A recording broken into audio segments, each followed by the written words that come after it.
بسم الله الرحمن الرحيم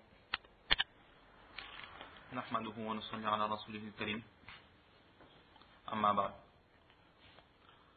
وعن عبادة بن الصامت رضي الله تعالى عنه قال قال رسول الله صلى الله عليه وسلم وحوله عصابة من أصحابه بايعوني على ألا تشركوا بالله شيئا ولا تسرقوا ولا تزنوا ولا تقتلوا أولادكم ولا تأتوا ببهتان تفترونه بين أيديكم وأرجلكم ولا تعصوا في معروف فمن وفى منكم فأجره على الله ومن أصاب من ذلك شيئا فعوقب به في الدنيا فهو كفارة له ومن أصاب من ذلك شيئا ثم ستره الله عليه فهو إلى الله إن شاء عفى عنه وإن شاء عاقبه فبايعناه على ذلك متفق عليه. Avant de débuter ce nouveau hadith, juste un petit rappel que par la grâce d'Allah, depuis maintenant bientôt un an, avec régularité que nous essayons de voir un hadith qui nous a été enseigné par le saint prophète sallallahu alayhi wa sallam. Tout ce que nous faisons n'est que clémence de la part d'Allah subhanahu wa ta'ala. Si nous pouvons venir, nous pouvons écouter, ce n'est que par la grâce d'Allah subhanahu wa ta'ala. Si Allah, il nous donne cette chance de comprendre certaines paroles qui nous ont été enseignées par le saint prophète sallallahu alayhi wa sallam, cela n'est que la clémence d'Allah subhanahu wa ta'ala aussi. En fait, nous ne faisons rien en venant là, car le fait de venir, ce n'est que la grâce d'Allah. Le fait d'écouter, lui, c'est Allah qui nous a donné. La compréhension, l'intelligence est aussi un cadeau d'Allah subhanahu wa ta'ala. Tout cela ne vient que d'Allah subhanahu wa ta'ala. Donc, en écoutant ces paroles, toujours penser que nous n'écoutons cela que par la grâce d'Allah subhanahu wa ta'ala, et toujours implorer Allah subhanahu wa ta'ala de nous garder sur ce droit chemin et de nous choisir jusqu'à notre mort pour justement pouvoir écouter et surtout pratiquer les paroles qui nous ont été enseignées par son prophète sallallahu alayhi wa sallam. Car tout ce que nous disons, tout cela ne vient nullement de nous. Ce que nous faisons, nous prenons simplement les recueils, les paroles de nos anciens, de nos professeurs ou de leurs professeurs à eux. Des anciens qui ont eux-mêmes appris avec leurs professeurs, et ainsi de suite. Et toute la connaissance qu'aujourd'hui nous avons, ou que nos professeurs ont eue, cela ne vient que d'une seule et unique personne, le saint prophète sallallahu alayhi wa sallam. Si lui n'était pas, alors aucune particule de cette connaissance n'aurait pu parvenir jusqu'à nous. Alors, alhamdulillah, nous sommes toujours dans le chapitre du iman. Il y a encore pas mal de hadiths avant de terminer ce chapitre. Donc, à chaque fois que nous écoutons ce hadith, certes, de temps en temps, d'autres sujets que la foi est abordée, sont abordés au cours des hadiths, mais toujours garder à l'esprit que nous sommes de ce chapitre du iman. Et qu'est-ce que le prophète sallallahu alayhi wa sallam, il nous enseigne? Aujourd'hui, à l'heure actuelle où nous sommes, combien de personnes qui se disent musulmanes, mais qui n'ont plus cette conviction, cette croyance en Allah subhanahu wa ta'ala. De nom, ils sont musulmans, mais est-ce que leur cœur garde toujours cette unicité en Allah subhanahu wa ta'ala? Depuis le début de ce chapitre, ce que le prophète sallallahu alayhi wa sallam, il nous a demandé de croire en la prophétie du prophète sallallahu alayhi wa sallam, en la destinée d'accomplir les obligations, les 5 piliers de l'islam, etc. Combien de personnes qui se disent musulmanes ont aujourd'hui délaissé tout cela? De ces personnes, il ne reste que le nom du musulman. Ni la pratique n'est là, ni la conviction et ni la foi. Allah subhanahu wa ta'ala nous en préserve. Donc aujourd'hui nous allons commencer un nouveau hadith, toujours sur ce iman, qui nous est rapporté par Hazrat Ubada ibn Samit, radiallahu ta'ala an. Donc, avant de commencer le hadith, voyons tout d'abord le narrateur de ce hadith, très brièvement. Nous n'avons pas beaucoup de connaissances à son propos, juste quelques petits points. Ubadah ibn Samit, son nom, qui est aussi connu sous le nom de Ghanam ibn Aouf.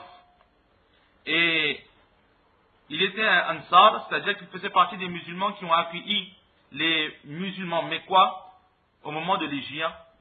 Et il était de la tribu des Khazraj. Sa mère s'appelait Qurratul Ayn. Et à 2 ou 3 reprises, le prophète sallallahu alayhi wa sallam, il a demandé à ses compagnons de prêter serment d'allégeance, et à chaque reprise, Hazrat Ubadah ibn Samit radiyallahu ta'ala anhu, il était présent. Au moment de l'Hégire, nous savons tous que le prophète sallallahu alayhi wa sallam, il a créé des liens de fraternité entre les Mécois et les Médinois. Alors Hazrat Ubadah ibn Samit radiyallahu ta'ala anhu, qui était donc de Madina, il a eu comme frère une personne dénommée Abi Muz'id al-Ghanawi. Hazrat Ubadah ibn Samit radiyallahu ta'ala anhu, il a participé à la guerre de Badr, à la guerre de Uhud, à la guerre des tranchées, et à quasiment toutes les campagnes qu'a mené le saint prophète sallallahu alayhi wa sallam.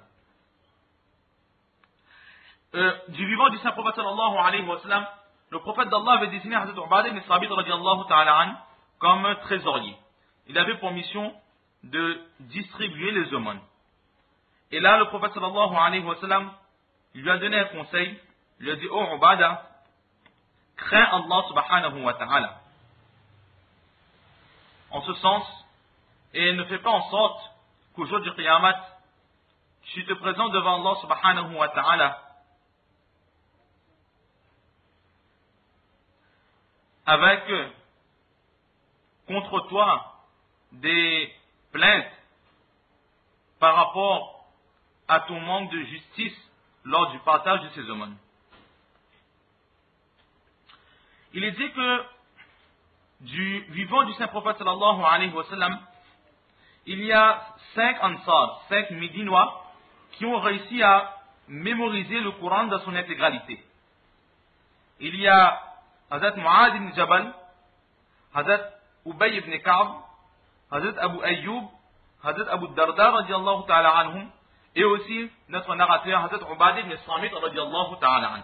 Il a réuni le Coran en entier, alors ou bien il a mémorisé en entier, et c'est aussi possible qu'il a réuni les écrits, parce qu'à chaque révélation le Coran était écrit sur des parchemins.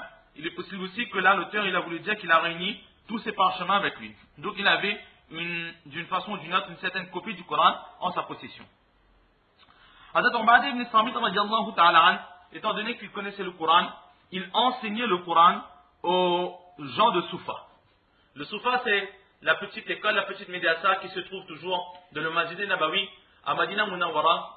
Et c'est là que le prophète sallallahu alayhi wa sallam, il enseignait la religion aux personnes qui venaient apprendre. Et à Hazrat Ubadah ibn Samit radiyallahu ta'ala anhu, il enseignait le Coran.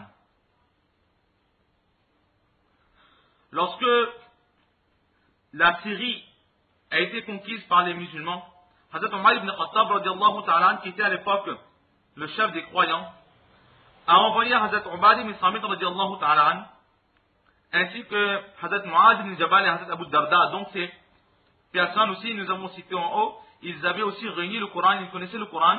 Hazrat Omar ibn Khattab radiyallahu ta'ala anhu a envoyé ses 3 éminents compagnons en Syrie pour justement enseigner aux Syriens, aux nouveaux arrivés dans l'islam, le Coran et la religion de l'islam, l'enseignement des maslas, de la jurisprudence, etc. etc.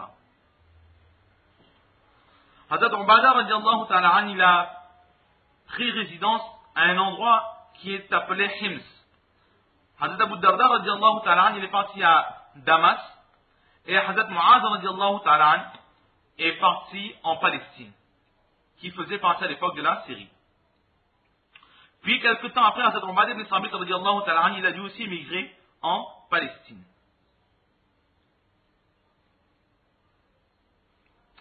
Et il y a des compagnons radiallahu ta'ala anhum qui rapportent les hadiths de Hazrat Ubadah ibn Samit radiallahu ta'ala anhu.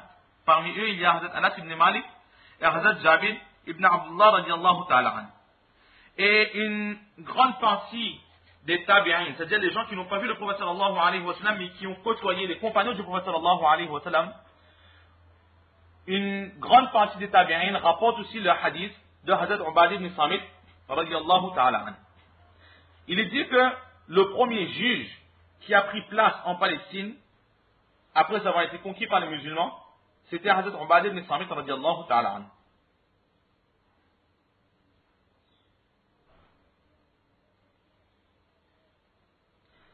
Hazrat Ubadah radiallahu ta'ala anhu est décédé en l'an 34 de l'Hégire à un endroit qui s'appelle Ramla.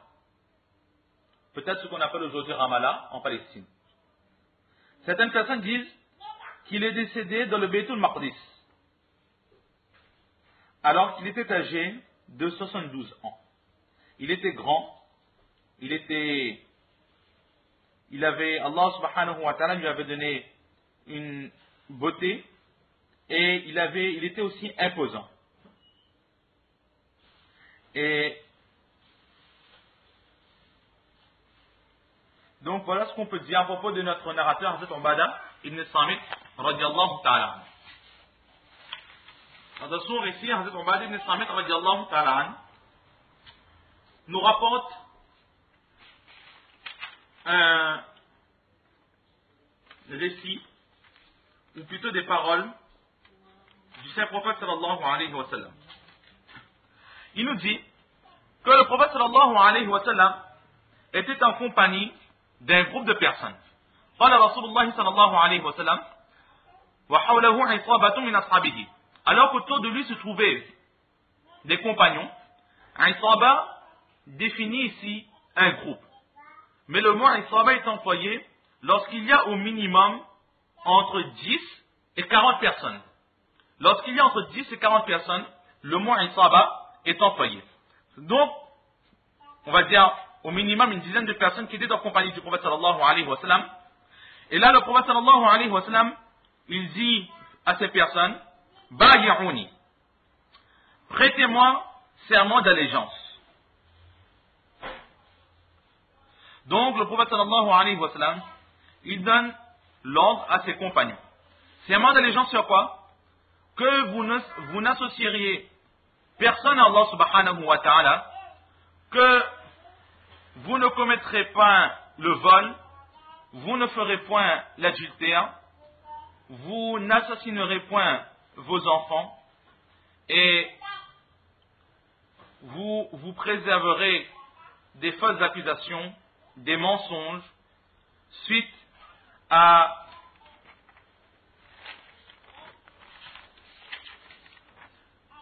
des infamies que vous aurez commis entre vos mains et vos pieds, et que vous ne désobéirez point Allah subhanahu wa ta'ala dans les bonnes œuvres. Ensuite, le prophète sallallahu alayhi wa sallam, il dit, celui qui parmi vous respectera cette promesse, alors sa récompense sera sur Allah subhanahu wa ta'ala. Et si celui qui parmi vous n'aura pas respecté l'un de ces points, et qu'il se sera fait punir sur cette terre, alors cette punition terrestre sera pour ce fautif une expiation de sa faute commise.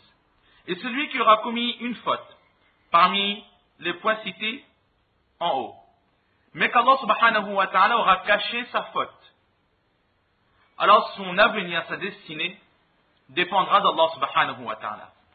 Si Allah le veut bien par sa clémence, Allah le pardonnera. Et si Allah le voudra, Allah subhanahu wa ta'ala punira cette personne. Ensuite, Hazrat Ubadah ibn Samit radiyallahu ta'ala anhu de dire que nous avons prêté serment d'allégeance sur ces points-là avec le prophète sallallahu alayhi wa sallam. Muttafaqun alayhi, hadith qui est rapporté par le Bukhari Sharif et le Muslim Sharif. Donc revenons sur ce hadith de Hazrat Ubadah ibn Samit radiyallahu ta'ala